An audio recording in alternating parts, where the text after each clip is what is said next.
Good morning, good afternoon, good evening, Jar of Marble dwellers and Jar of Marble curious. My name is Linda and this is Jar of Marbles. I do hope that this finds you in an exceptionally good mood.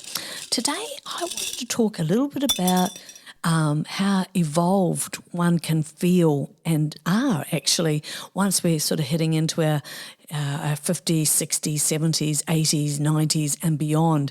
Being an evolved spiritual woman in her 60s is a beautiful and enriching experience. It is a time in life when you've gained wisdom from your experiences and you are able to see the world from a deeper, more profound perspective. You have lived long enough to realise that there is more to life than material possessions and societal norms. You understand that life is a journey of the soul and that true fulfilment comes from within. As a spiritual woman in her 60s, you have likely spent many years exploring various spiritual practices and philosophies. You may have delved deeply into meditation, yoga, or other practices that have helped you connect with your inner self and the divine. You understand that spirituality is not about following a particular dogma or set of rules, but rather about finding your own path to enlightenment and inner peace. Now, when I'm talking about, enlightenment and inner peace, that's going to mean so many things to many of us. Like I find in the morning when I'm off to the gym Monday to Friday, sometimes I squeeze one in the weekend when I'm feeling like a little bit of a show off, but I find that a really wonderful practice in terms of not only keeping my body strong and fit, but just feeling that I'm really giving myself a gift, and also the friendship that comes with that, the reward of a coffee and a good natter afterwards is absolutely wonderful. Now, that's not going to be for everybody, but really we sort of feel, or I feel certainly, that it's not a matter of choice. This is definitely a must. This morning I went for a CT scan, and while I was there, a lovely lady that looked after me was saying to me after I'd been laying on my back for a while and it was time to flip over onto my stomach. I laughed saying, well, that's easier said than done. Anyway, flipped over, did the thing. And she was telling me how the night before she was down on the floor looking at some issues she had with her dishwasher, and then she had to call her husband in to help her get off the ground. And I would say we would, if not be the same age, she might be even a little younger, but let's just say we were the same age. And she said, I don't know what's happened. She said, I seem to have lost my flexibility. She said, I've lost my agility. I don't know what it is. And I didn't feel that it was appropriate to say, well, maybe if you start walking on a regular basis, go and get into a gym, just do a nice little light workout every day, and you're going to find that you will be able to get up off the floor. And I know this from personal experience from when we were smack in the middle of, the pandemic, that, there was one time I was on my knees and I was cleaning the bottom shelves of my kitchen cupboard, and it took me quite some time to get back up on my feet. I was stiff. It was really difficult, and I thought, okay, this is no, we're not doing this. So as the pandemic cleared and we got back into normal living, I found myself feeling so much better within 2 weeks that getting up off the ground was no longer a huge, challenge. It was easy, and it's so easy. I can see, from my own experience and from, the lovely lady I spoke to yesterday and others, that it is something you have to do so you don't lose your flexibility and your own, strength. A lady that my girlfriend and I see every other day at the cafe, and she sees us as we're just rolling up from the gym, and she goes, God, aren't you tired? And we said, no, that's why we do this, because it gives us so much energy for the day. She went, oh, God, I just have enough trouble getting out of bed. And clearly, going to the gym hasn't clicked in her mind that, well, whether it's walking or some light weights, even if it's a couple of cans of beans in your hands, if you're not keeping up, looking after yourself, boy, oh boy, we do fall apart pretty quickly at this age. So definitely all for, looking after yourself. And that's what it's all about, looking after you, because no one else is going to be able to do it for you. So one of the benefits of being an evolved spiritual woman in your 60s is that you are able to let go of many of the things that used to cause you stress and anxiety. You understand that life is constantly changing and that it is important to flow with the ebb and the flow of life's ups and downs, you are able to find peace and contentment in the present moment without being too attached to the past or worried about the future. I think it's because we are really treasuring our absolute present. Like right now, I am absolutely present with what I'm doing right now and loving it and hoping that you're enjoying it on the other end. Another benefit of being an evolved spiritual woman in your 60s is that you are able to share your wisdom with others. And we might not even class it as that, but it is just a very short, succinct way of putting it, that you may have become a mentor or a teacher to younger women who are just beginning their spiritual journeys. You understand the importance of community and connection, and you are able to help others find their own paths to spiritual growth and fulfilment. Of course, being an evolved spiritual woman in your 60s is not without its challenges. You may face health issues or other challenges, and I think I was really covering that before. If I wasn't going to the gym on a regular basis, I don't know where I'd be. I know I'd still be on the floor in the kitchen, that without a doubt. And you may face health issues or other challenges, and, they'll say a lot of that comes with aging, and there's a certain amount of truth with that.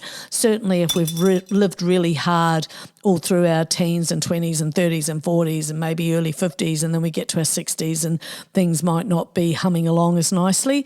There may be some, changes and tweaks that we might have to make to our life, but certainly it is a time to let go of the stresses and worries of daily life and find peace and contentment in the present moment. I like presents. Presents are nice. That's right, Bob. That's what I was saying. Mm-hmm. You've just got to love Bob. There seems to be particular main ingredients of people who are just at peace in their lives. You automatically know when you're in the company of people or a person that just has a great vibe. They just seem to be genuinely satisfied or contented. I've asked many times, what is the common denominator with people that I've observed seem to have these qualities? And it's people from different nationalities, different customs, and then I go on to ask myself, what is contentment and what is happiness? Are they the same? So what common chords do you think that people have that make them feel like they are living a good life, a life that is filled with, genuine, peaceful happiness? I was thinking about being contented, and is it the same as being joyful, filled with happiness? I hope you enjoy it, and I hope it gives you some food for thought, but I'd love to hear your thoughts on this. I have met happy people in my life, and they didn't seem to be contented though. And there is a difference between being content and happy. It can be one thing in one person. I've done a fair bit of travelling and lived in a couple of countries, deep in the countryside and smaller towns and in large cities. I've been blessed to have met a lot of people from many walks of life. And because we moved around quite a bit, I got to meet many people at schools that my 3 daughters attended, neighbours, my kids' friends and their families, my businesses, my employees, clients, jobs that I've had and co-workers, my music involvements and other pursuits that I've had the fortune to experience. So I am making educated observations in real time, not someone else's impressions but my own.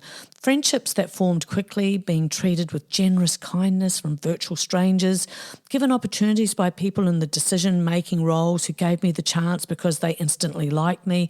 I know this because they told me this and, quite often. And I wanted to look over my shoulder to see if it was me they were talking about. It would so surprise me at times, but it did leave its mark, a mark of gratitude and quite humbling actually, to be honest. It seemed to happen when I needed it enormously and wouldn't realise it until I was at a safe enough distance to recognise even more how that was quite magical and really deeply appreciated, and the kindness shown to me which had such a positive effect on my children. Had a positive effect on me too. Yes, well, I'd imagine it would have, Bob, yes. And to be able to talk to so many different people, to understand their position and perhaps their culture, their life, their ways of doing things, how they find contentment in their life and, in their time. And during COVID, it made me think about a lot of my travel. I was looking at old photos and old films and videos, I guess the modern people would call it, and thinking back of certain people who had impressed me with their undeniable contentment. Some of them just had found contentment, and in our conversations I discovered a certain commonality that these individuals have. I'm sure you know these people, and maybe you are one of these amazing beings that have that contentment just oozing out of you. What things in your life are you searching for in order to feel content, or are you there? And I have to say, at this stage of my life, in my 60s, I do feel a certain contentment. And in between the uncertain moments in my life years ago, in other ways, not so long ago, I have felt content. I can describe it now, looking back with certainty. I felt being content often, and often for different reasons. Moments when all my daughters are peacefully asleep, that they are all well, that they're happy at school, that they come home beaming and happy, and I go from bedroom to bedroom feeling content, while looking at my kids. The first thing, truly the strongest foundation of being content, I've noticed, is this human warmth, maintaining human connections with each other, caring about each other. Lockdown would have got in the way of normal life. The strongest foundation, for sure, was that suddenly we couldn't rely on seeing each other and, that eye-to-eye contact, not, being Zoomies, Zoom meetings online, but actually, the company of each other. And the second one, I think, is that strong sense of family, looking after the elders.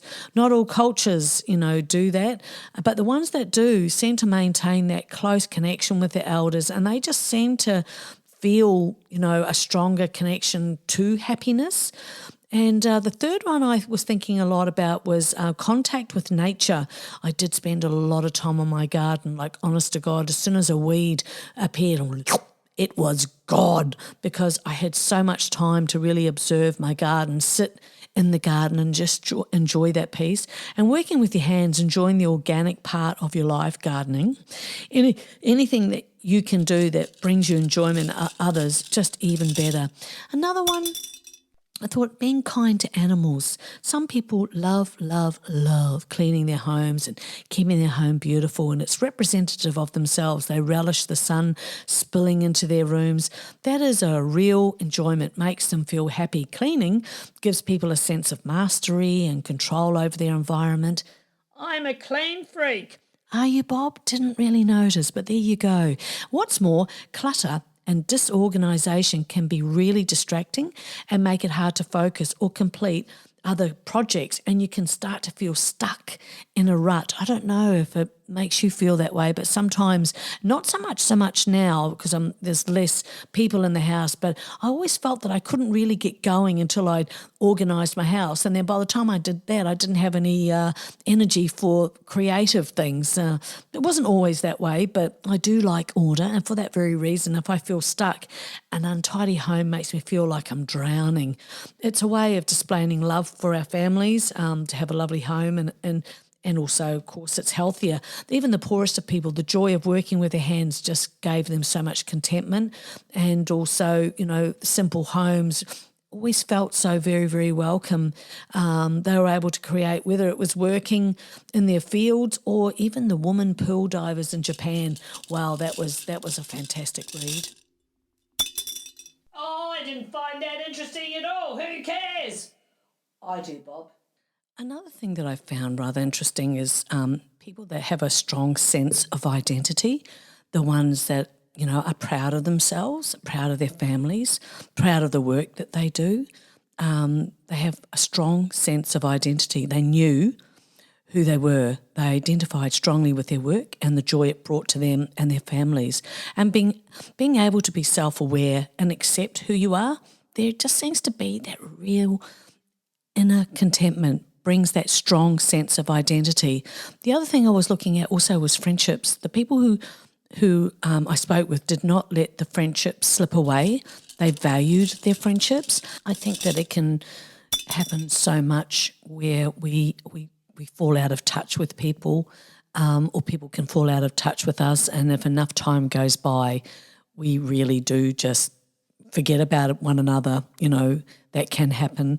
But I think just the contentment and happiness that people can bring you. Sometimes people don't even realise how much happiness they do bring you. I have found that a lot too. You know, you could bake a cake for someone, a bag of fruit and vegetables. It doesn't have to be a big thing, but just reaching out, even if you're homebound, you know, use your phone, call somebody and show, you know, that you care. It's, you know yourself, that human warmth when someone's just go, hey, I'm just ringing up, say g'day. You know, it doesn't happen enough anymore, but it's certainly a part of that contentment that we humans, you know, we really need and we thrive on.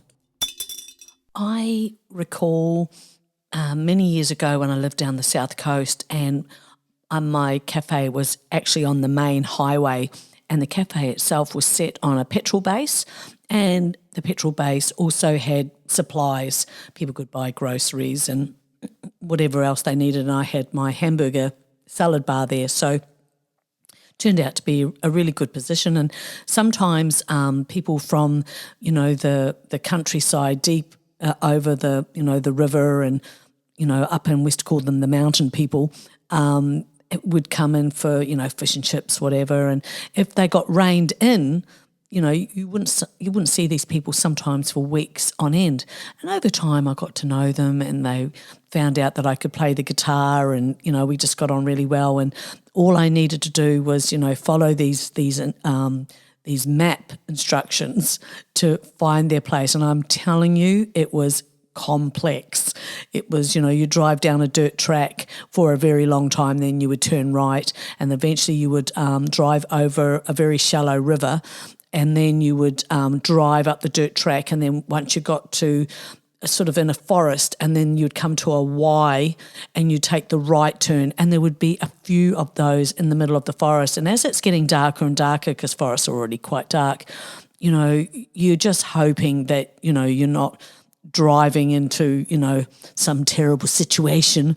And one time when I went out there, had the kids and my guitar, and I think I'd made a chocolate cake, and we're on our way out, and we eventually did find our way, and we stayed the night, and we sang the night in, and they made beautiful food. And these people did not have electricity. It was a generator, and there was an enormous hole in the wall where they had this big chain coming down from, you know, the top of the chimney, and this enormous pot over an open fire.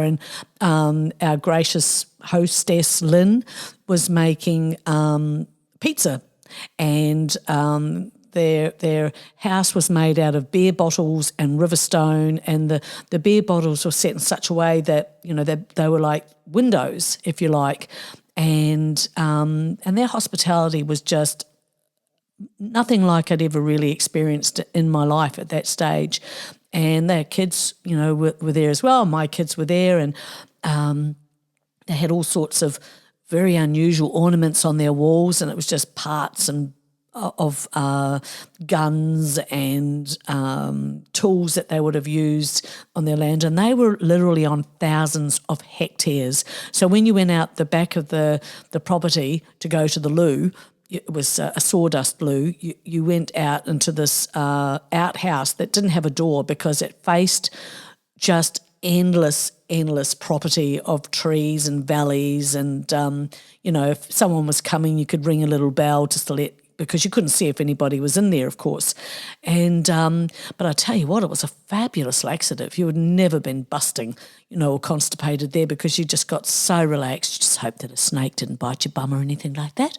But it was just absolutely beautiful. And these people, content, oh my goodness, you know, welcoming complete and utter strangers into their home. And as I said, Linda, if you bring your guitar, you've got your ticket in the door, which is what we did.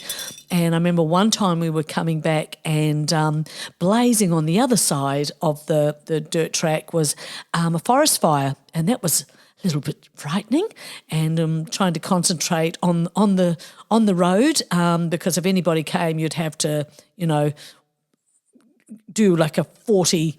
Well, it's probably a bit of an exaggeration, like a 6-point turn to get around or get out of the way to let someone come past. Fortunately, didn't have to do that, but and having to get as far away as possible from these fires, and not being able to see for smoke. And eventually, you know, obviously we lived to tell the tale, but sometimes those situations you just don't realise how close to real danger you were in. I look back on that and I go, crikey, that could have really gone against us. But anyway, we got home and eventually remembered to turn left at that Y turn and go straight ahead on that turn, lest you'd end up, somewhere else deeper into the countryside. And it was just dense bush, and you had to look out for landmarks. I mean, certainly if you've done it a few times, which we ended up doing, you knew exactly where to go. But your first couple of times was like, ooh, probably one of the more scarier things I've ever been through, and only because I had the kids in the car. But, they were we used to call them adventures, and that's exactly what they were. And the girls were really little when we'd go to the park, and we used to sing Up, Up, Up in a Puff of Smoke. And you might know the songs, Up, Up, Up in a puff of smoke, and it ain't no joke, the way you broke my heart, that one. And so there's a part and we go, ooh, ooh, yeah, yeah, yeah. So whenever I hit the ooh, ooh part, I was holding Laura and Ashley's hands, and I would do a hip boof and a hip boof each side, and they thought that was absolutely hilarious because they were so short. I was probably just donging them a little bit on each shoulder. So they were adventures. So as you can see, over the years, the adventures got a little bit more exciting. Some of the stuff we just made up, and some of the stuff was unavoidable, as in, a forest fire to the left. But, my wish for you in life is whatever is holding you back, that you move beyond it and just make that next step, whether it's starting that dream business, investing in that mentor, being open to love, following your passion, or whatever your heart desire. And here's why.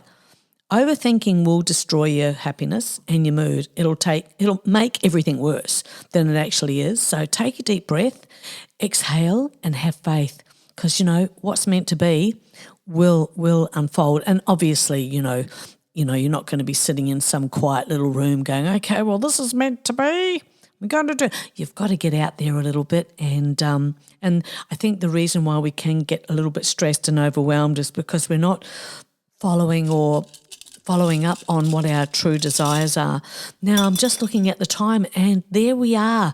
Another podcast is coming to a bit of an end, but I did want to thank you so much for coming by. I hope that you've enjoyed today's podcast. I hope the podcast has been fantastic for you. And yes, so please say good day to the family for me. Give the gorilla a pat, and I'll see you next time. Okay, bye.